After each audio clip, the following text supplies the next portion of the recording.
मु ज्योत्स्नामयी परिडा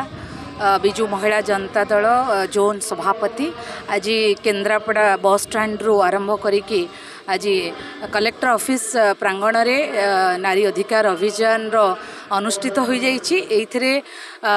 शह शह महिला माने जोग देइथिले एवं बहुत सारा जो माने स्टेट लीडर्स माने भी उपस्थित थिले एवं आज सबुठारु बड़ कथा होउछि बीजेपी सरकार जी की महिला मानकु 33%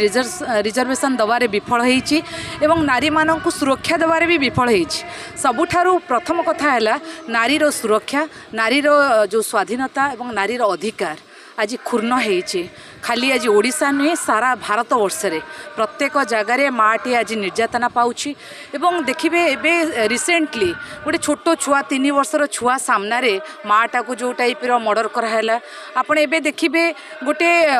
मार ता छुआटी को बाड़े बाड़े पुलिस सामना रे कि प्रकार भाव में बालिअंतारे मारी दिगला एवं यही प्रकार बहुत सारा जोटा कि गोटे ब्रुटालिटी एवं ओडिशा जो शांतिप्रिय राज्य थिला वर्तमान शांति कोउटना कोउटी क्षुण्ण होइछि। आपण माने देखुथिबे आज महिला मानकर जो हजार हजार जो भिड़ होइछि समस्तंकर गोटे कथा आमको दरकार नवीन सरकार, कारण नवीन बाबू समय रे सबु बेले आपण देखुथिबे जेतेबेले महिला कथा आगु को आसे ताले नवीन बाबू सर्वाग्रे आगु को आसंती महिला मान रिजर्वेशन कथा कहतु, महिला मान को अधिकार दबा कथा कहतु एवं आपण देखिबे 70 लाख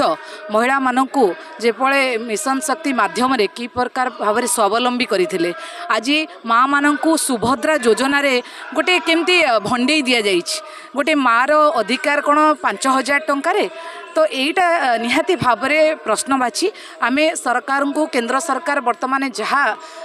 करुचंती 33% जो रिजर्वेशन तो प्रथम विफल हेले किंतु 2023 मसीह जो बिल टी पास करथिले महिला मानक पई से बिलटा आमे माने चाहूछु एबे हमर दाबी वर्तमान विधानसभा हो लोकसभा हो सबु जगह रे महिला मानक 33% रिजर्वेशन दिया जाऊ, माँ मानक सुरक्षा दिया जाऊ एवं माँ मानक जो प्रकार एबे निर्यातना दिया जाऊ सेठी कोट ना कोटी स्टॉप बटन दिया दबा जाऊ। आमर वर्तमान शासन कथा कहतु ओडिशार प्रत्येक जगार आप एडमिनिस्ट्रेटिव कथा कहतु कौटी भी आम सुरक्षा कर्मी माने भी सुरक्षा रे नांती एवं गोटे टीचर सी तार उपरस्थ जो अच्छी अच्छा जे पदवी तांकु भी निर्यातना दौरान कौन चली ओडिशा रे या कौन आपणकर अच्छा दिन आएगा करके आप लोग आए थे। तो ये सब गोटे भाषण बाजी रे रही सबू जगह देखिए खाली भाषण नारी सुरक्षा भाषण रे 33% रिजर्वेशन भाषण रे किंतु कौन सी कथा कार्यकारी होनी। आज नारी अधिकार अभियान होची केमती सबू कथा त्वरान्वित हम माँ मानक